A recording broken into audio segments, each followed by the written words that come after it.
சிவனே, நல்வழி காட்டும் எங்களின் சிவனே. ஆணவ குணத்தை அழித்திடும் சிவனே, அண்ணாமலையில் அருளும் சிவனே.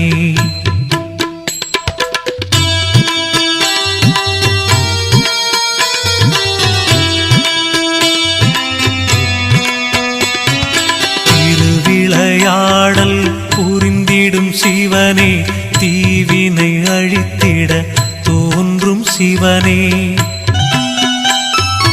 அறிவின் ஒளியாய் விளங்கிடும் சிவனே, அண்ணாமலையில் அருளும் சிவனே. பிறவியின் பயனை வழங்கிடும் சிவனே, பேரு